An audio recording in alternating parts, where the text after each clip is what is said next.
محبوب وہ ظالم ہوتا ہے جس کی کوئی خامی نہیں لگتی. تو استاد آیا تو استاد اس کو دیکھ کے کہتا ہے بھلیا بھی کنا سونا لگیا.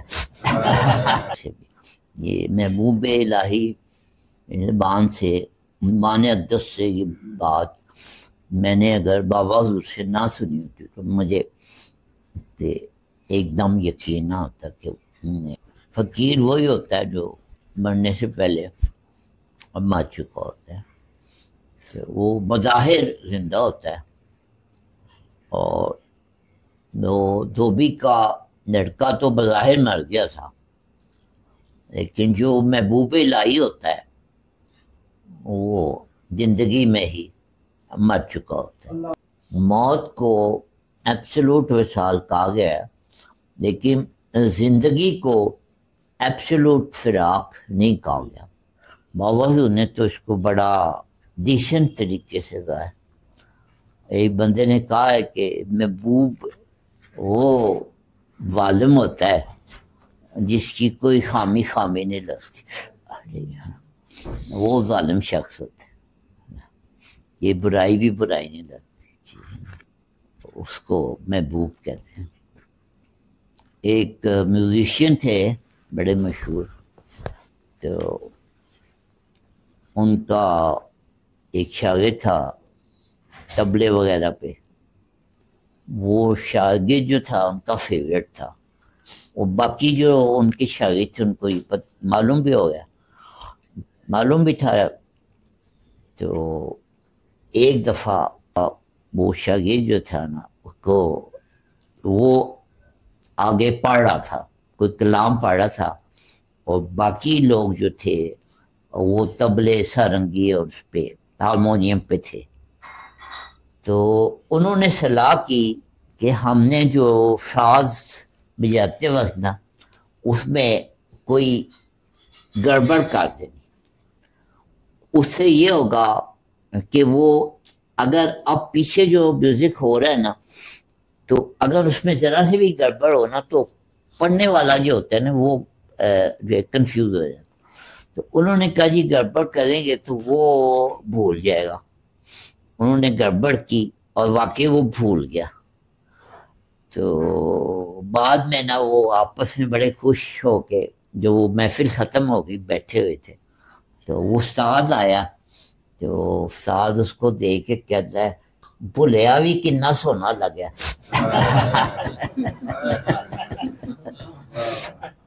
تو یہ ہوتا ہے جی محبوب نا، وہ کچھ بھی کر جائے وہ اچھا ہی لگتا.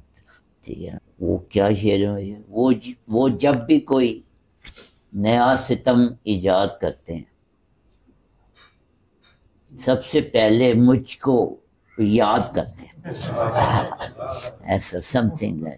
تو ستم گر جو ہے، یہ جس نے اردو شاعری پڑھی ہے وہ جانتا ہے کہ ستم گر جو ہے نا وہ کس کے لیے استعمال ہوتا ہے. ستم گر جو ہوتا ہے نا وہ دشمن کے لیے استعمال نہیں ہوتا. ستم گر اردو شاعری میں ہے ستم گر، قاتل، جفاگر، ظالم. تو یہ سارے القابات جو ہیں نا تو یہ محبوب کے لیے استعمال ہوتے ہیں. غالب کا ایک شعر سن لیں، اس کے بعد پھر نماز پڑھتے ہیں کہ تیرے تیر نیم کش کو کوئی میرے دل سے پوچھے، یہ خالش کہاں سے ہوتی جو جگر کے پار ہوتا. تیرے تیر نیم کش کو کوئی میرے دل سے پوچھے، یہ خالش کہاں سے ہوتی جو جگر کے پار ہوتا. یہ نہ تھی ہماری قسمت کہ وصال یار ہوتا، جو اور جیتے رہتے تو یہی انتظار ہوتا. تو یہ ستمگر اور ظالم وغیرہ یہ اچھے الفاظ ہیں، محبوب کے لیے استعمال ہوتے ہیں. جی بسم اللہ.